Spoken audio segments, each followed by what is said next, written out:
Hello everyone, I'm Steve Ross, curator of Walk the Talk.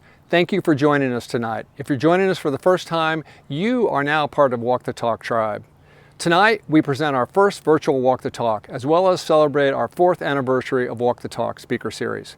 We've created over 22 events, which we've shown to 5,000 people live, and our videos have been viewed over 200,000 times on our YouTube channel. Thank you to everyone who made this possible. We've invited you here tonight to share messages of encouragement and enlightenment. And we can't do this without your support. If you'd be so happy to give us $1 at the end of this event, we would greatly appreciate it. You can donate by going to our website at walkthetalkseries.org and click on the button on the right-hand side of the page. If you're on your cell phone, just click your slide-down menu and you'll see the donate button. With this, you will help us to continue to create an epic shift, as well as you will help the world. Thank you so much.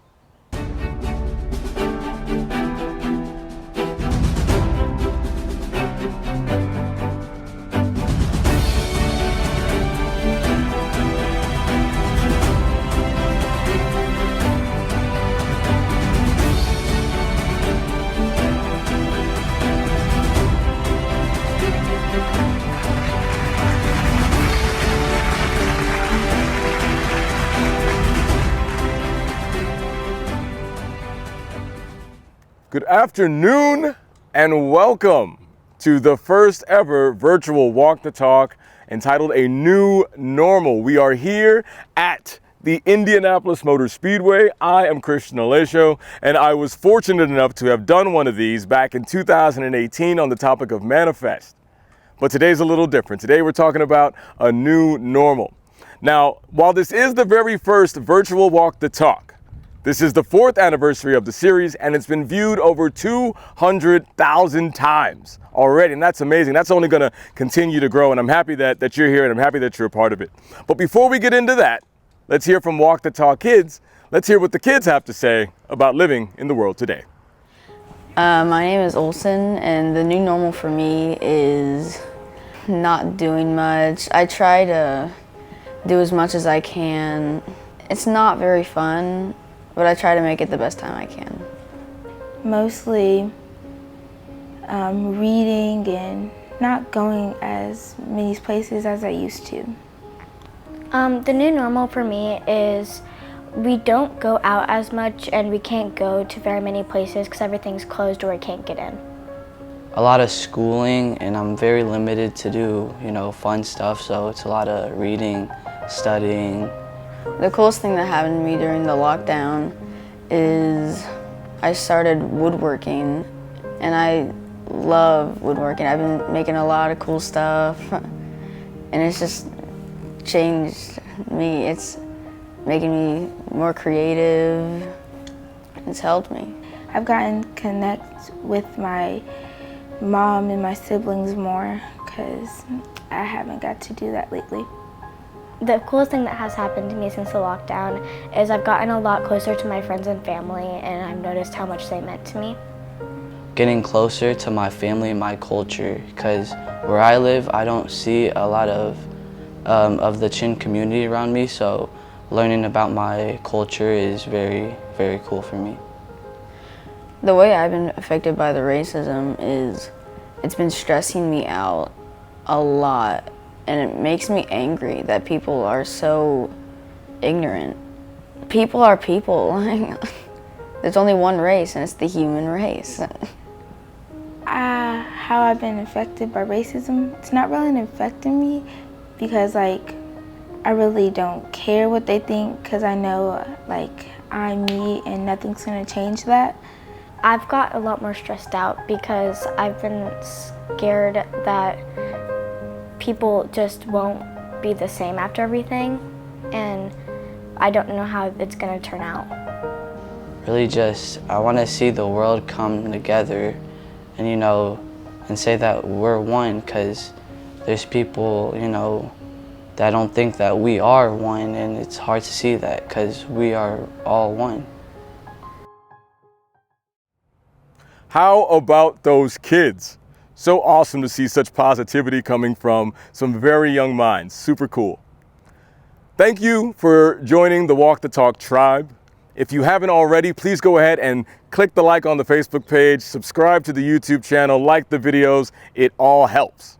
Now, today's first speaker is Stephanie Bowie. You may have heard the name before. She's a veteran of the Walk the Talk. This will be her third time on, and she's got a very, very cool definition of the word responsible. Really excited to hear that. Stephanie, beyond that, is a 25-year military veteran. So salute to you. And everybody, please welcome Stephanie Bowie.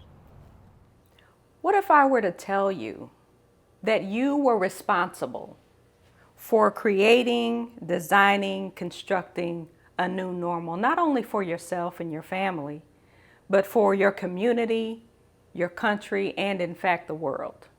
Would you embrace that concept with open arms, ready for the challenge? Or would you shy away from it, have a sense of aversion, and feel like that's just too much? How could I possibly take that kind of responsibility? Well, today I'd like to share with you a perspective on what it means to be responsible. Like many of my friends, and perhaps even you, I charged into 2020 with an excitement unlike I had not had in the previous 10 years. I was fresh off the heels of the accomplishment of a major life goal that had taken me the better part of 15 years. I had changed careers recently from a massive accounting organization to a small and growing firm. I was ready to start a new business, blogging, podcasting, writing books. The options were endless. I was excited and ready for 2020. And then coronavirus hit, and it hit hard. It took our jobs. It took the freedom to just walk around, to gather together in public, and it took lives. We sat in isolation, in quarantine, trying to flatten the curve to do our part. We donned masks, and we agreed to socially distance ourselves. The media at that time was grappling with, when would we return to normal? When would we get back to normal? And eventually that gave way to, what would a new normal look like for us? When would we get to the new normal? What would it be? And while we were grappling with these concepts of what that new normal in a coronavirus, a COVID-19 world would look like, we were suffocated as we watched for 8 minutes and 46 seconds George Floyd lose every breath in his body by the knee of a Minnesota police officer who so nonchalantly and carelessly took that man's life. We all together groaned in pain, in anger, in frustration. We all cried. Some of us, because we were isolated and because we were quarantined, because we were watching, we reached a new level of frustration with the injustices that some of us have felt and have been a part of our normal for quite some time. And so I wondered to myself, what could I do? I'm not an activist. I'm not a protester. I've been in the Department of Defense for 24 years. I'm not involved in politics, the political process. I've stayed right down the middle. So what do I do? How do I get involved? And so with great anxiety, I just had this feeling of powerlessness. One day while on a walk in my neighborhood, I was listening to an Audible book, and Sadhguru said, "You are responsible." Not responsible spelled traditionally with S-I-B-L-E, but response-able, A-B-L-E. As in, I have the ability to respond to life, to situations, to the circumstances around me. And my ability to respond is limitless. It's only constrained by my willingness to respond. And so I began to think about a new thing. I have the ability, and my ability is limitless. For instance, if I was sitting in a restaurant and someone next to me began to choke, if I have the proper training, perhaps I start the Heimlich maneuver. Maybe I go and get restaurant staff to get help. Maybe I call the police, call 911, or maybe I just sit and pray. But my options are open as long as I sit there and I accept the fact that I am responsible. And so, how do we apply that responsibility? How do we take responsibility in building what the new normal will be? Because normal is not behind us. It's not in the rearview mirror. It's out there, and it's up to us to build it, to design a normal for ourselves. For me personally, I can write. I can use my voice to deliver a message. I can engage with compassion and have courageous conversations with my friends and in my circle. I can listen with an open heart and an open mind and be willing to have conversations with people whose beliefs don't line up with mine. There are a myriad of ways that I could respond as long as I acknowledge my responsibility. And so I ask if you're willing to say, I too am responsible. If you're willing to respond to life from a position of power and possibility. If you are open to the concept of being able to co-create a future of courage, one where the oppression of one people is not required for the comfort or profit of another, we can create an entire new world. So I ask you if you will be accepting of that responsibility, and if you will acknowledge that responsibility, what will you do? Thank you, Stephanie. I really enjoyed your take on the word responsible. What I love about it most is that it implores us to do something right now, today. There's a sense of urgency with it. Now, if you enjoyed Stephanie's talk and you'd like to see more events and more like it, please go ahead and drop a donation. Even something as $1 would help over at walkthetalkseries.org. We'd greatly appreciate it. Up next is Margie Worrell, who has done fantastic things for the homeless community and everything that she does with the United Way. An amazing person, and I'm excited for her to share a little bit of that excitement and that awesomeness with you right now on her take on a new normal. Hi, my name is Margie Worrell, and I'm here to talk to you today about a new normal. But before I begin my talk, I would like to say the Serenity Prayer, and I welcome you to join me. God, grant me the serenity to accept the things I cannot change, the courage to change the things I can, and the wisdom to know the difference. That prayer has been with me through some of the darkest times in my life. And I was all prepared to talk to you today about the first line of that prayer, acceptance of life on life's terms as we go into the new normal. However, in light of recent events, I feel far more compelled to talk about the second line, the courage to change the things I can.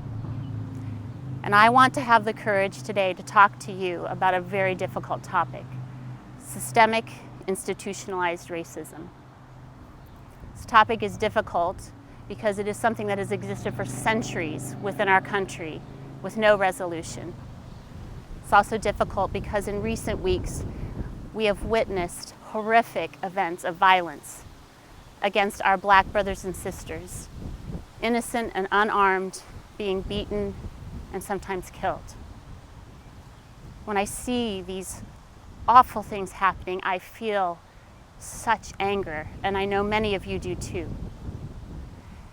Anger gets a bad rap because anger actually can have a purpose. Anger can be a catalyst for change.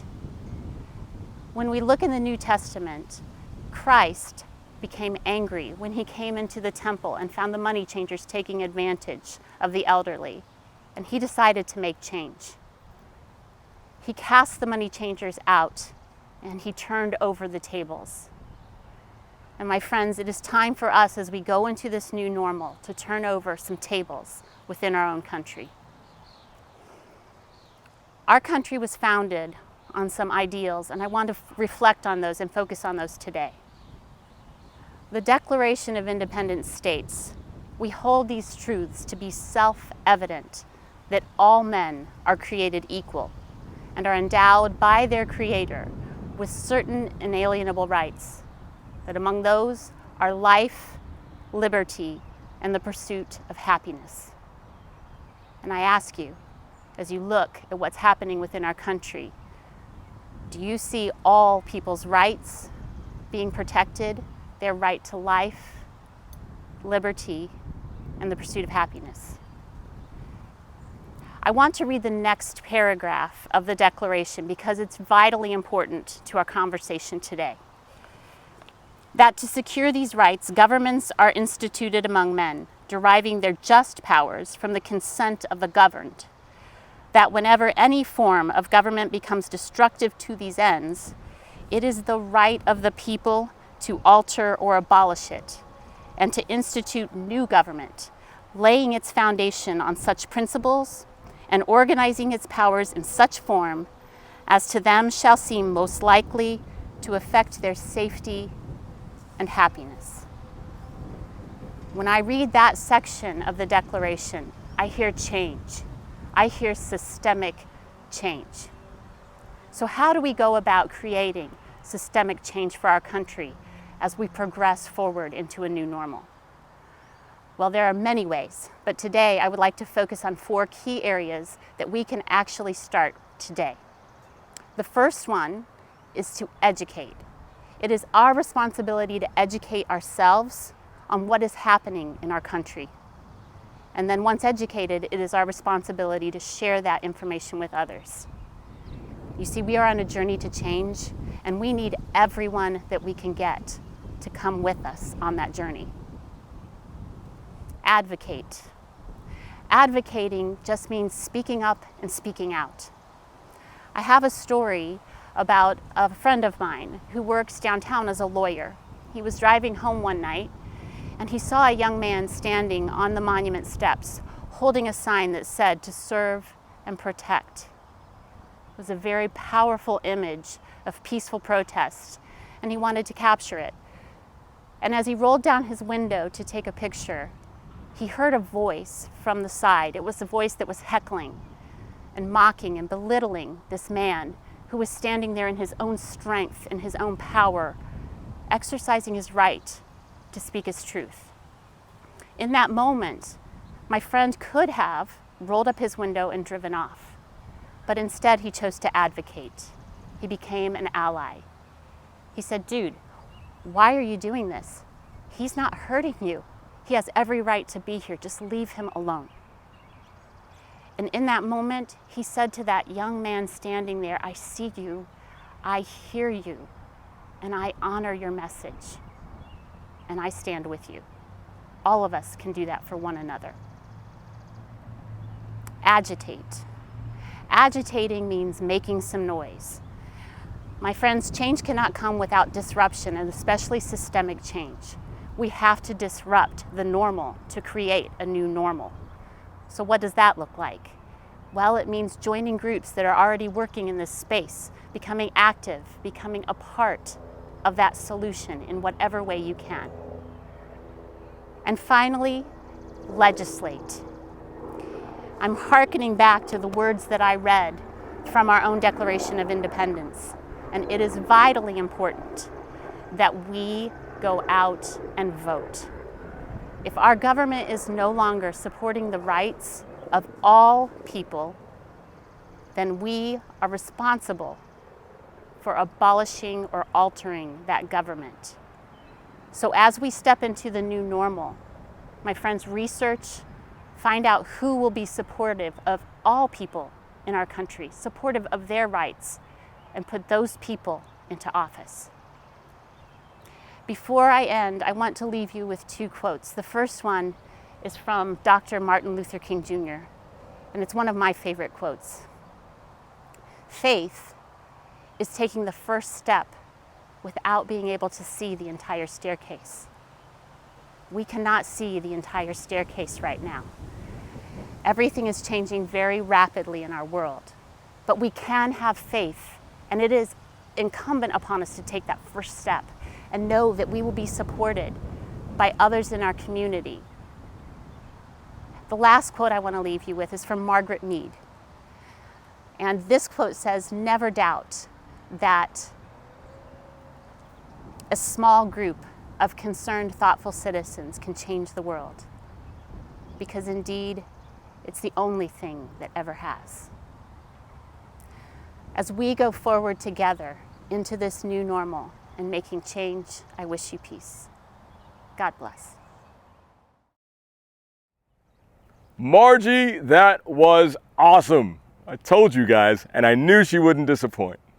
She's encouraging us to take the angered state that we are likely, most of us are in, and to use that productively. Use that as the fuel to get it going, take it to legislature, take it to the government officials, and talk about change and what we can do to make that happen. Thank you, Margie. Up next, we have James Officer, a Walk the Talk veteran with 20 years of experience in helping others maximize opportunities. And believe it or not, this situation that we're in right now is indeed an opportunity. So I'm excited to hear James and what he's got to say about turning this into something positive. James. If you've picked up your cell phone or turned on your television over the last few months, you've heard the term new normal. And while I get it, I tell you, I have struggled to connect with that term or with that phrase. New and normal simply don't go together. In fact, it's an oxymoron. Either something is new or it's normal. And on my frequent trips to the park, those are the kinds of things I ponder. Take, for example, this tree.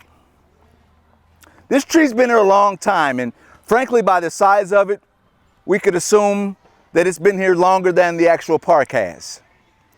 And this tree has for years been normal, standing here.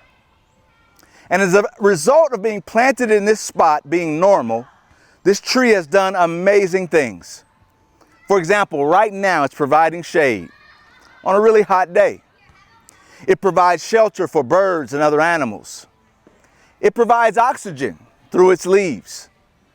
Meanwhile, doing nothing but being normal. I've concluded in my own heart and mind that being normal has little to do with what you do and where you go, and even how you do it. But being normal has to do with how well you align with creation, like this tree does.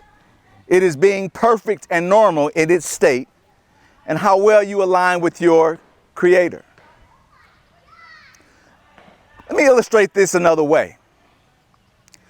Back in August of 2019, I was at a corporate retreat, and jogging one morning, I slipped and broke my ankle. It was a pretty bad break that required surgery. And all of a sudden, the things I could do the day before, I could no longer do. So I couldn't drive my car. I couldn't go to the gym. I couldn't climb the steps in my home. I could no longer do the things that I had done before. So here I was planted, just like this tree, in my home, on my Chase Lounge, and everything was a production, even to use the restroom. I depended on my wife for everything, a cup of water, a sandwich, all of it. I was strapped to an ice machine, leg propped up, and I couldn't do anything. By the way, prior to that retreat, I'd been promoted to Chief Operating Officer of my company. And I was to start September 1. So here I am, coming out of surgery, on August 28th, I'm going to start a new role in 3 days, and I can't do anything. All of a sudden, I realized that it couldn't be about what I do, but it had to be about who I am to get things done. In other words, like this tree, I had to align with my creation, align with my creator. In other words, align with my humanity. And so I had to become more humble, more collaborative. I had to become more trusting. I had to become more open.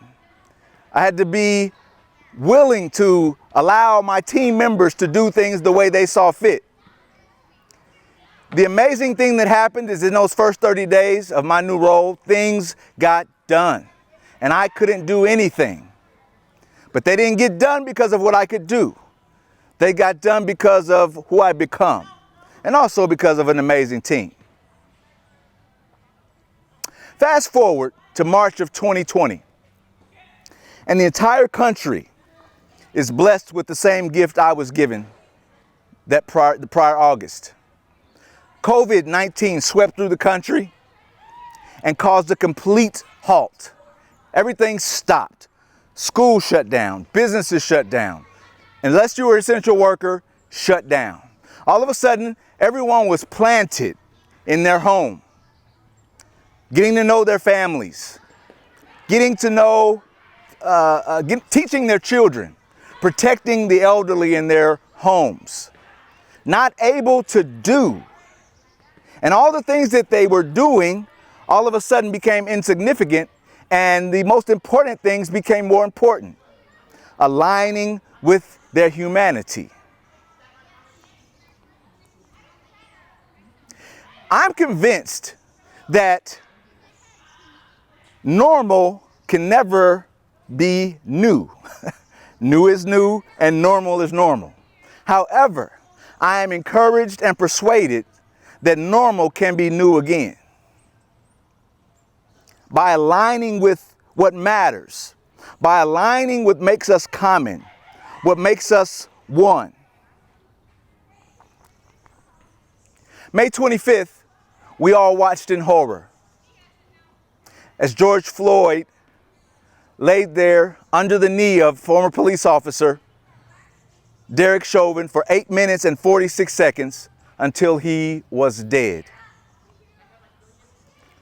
Unfortunately, there have been far too many detained, unarmed black men killed on film, and we've seen it. Unfortunately, the response to those black men being killed on film and the cries of their mothers, sisters, uncles, aunts has gone mostly unheard.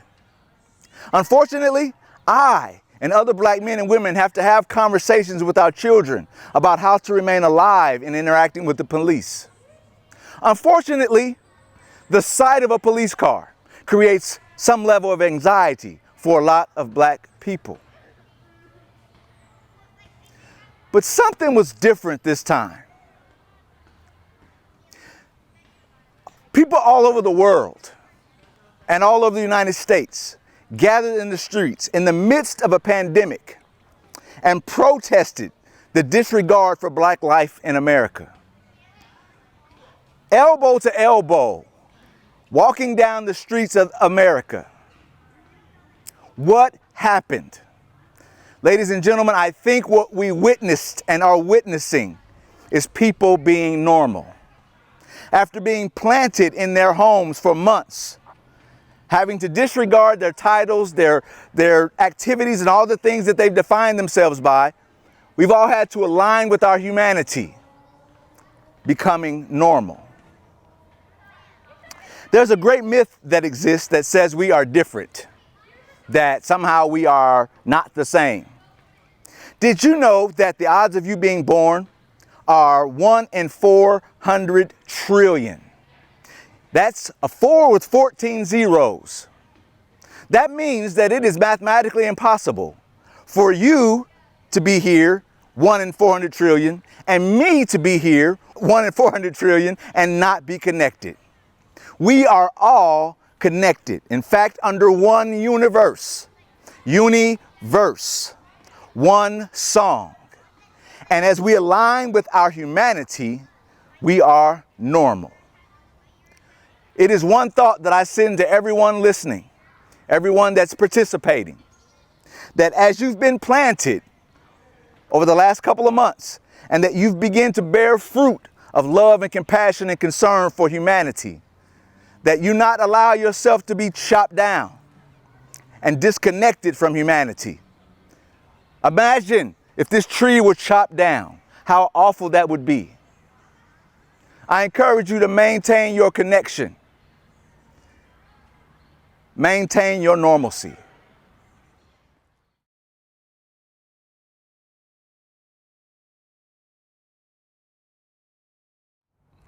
Thank you, James, for that very cool look. If you are anything like me, a visual person, then his use of the tree really cemented that home, and hopefully it grows roots. See what I did there? Thank you so much to the tribe for putting this on. Thank you to the Indie Holistic Hub for all of their support. If you like this, I'm sure you'll also like the next one. So please come right on back in the fall for Embracing Diversity, the next event. Now, as with all Walk the Talk events, we like to end a party with an even bigger party. So here is the Walk the Talk Band with Waiting on the World to Change by John Mayer. We will see you next time.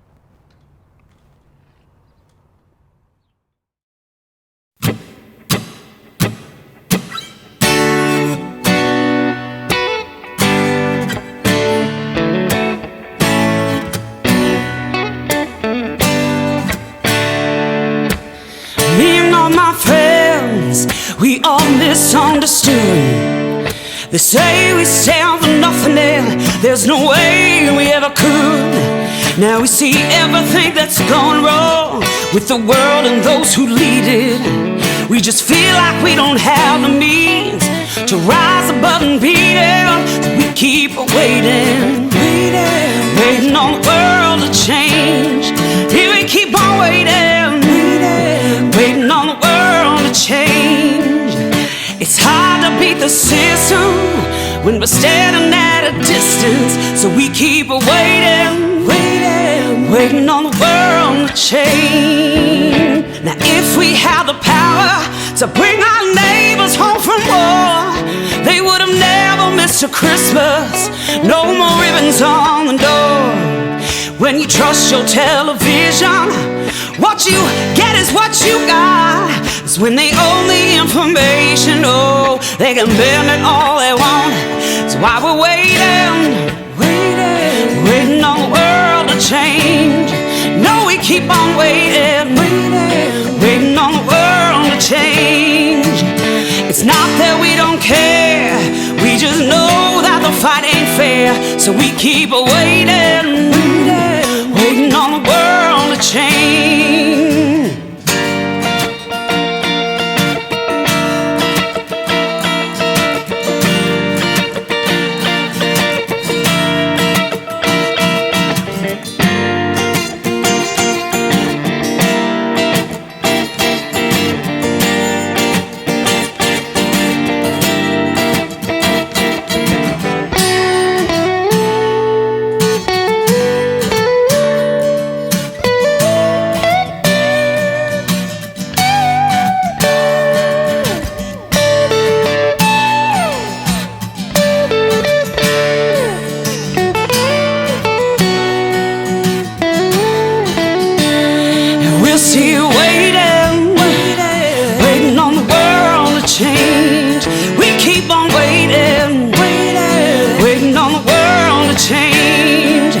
One day our generation is gonna rule the population. So we keep waiting, waiting on the world to change. No, we keep on waiting, waiting on the world to change. We keep on waiting, oh, waiting on the world to change. Waiting on the world to change. Waiting on the world to change. Waiting on the world to change.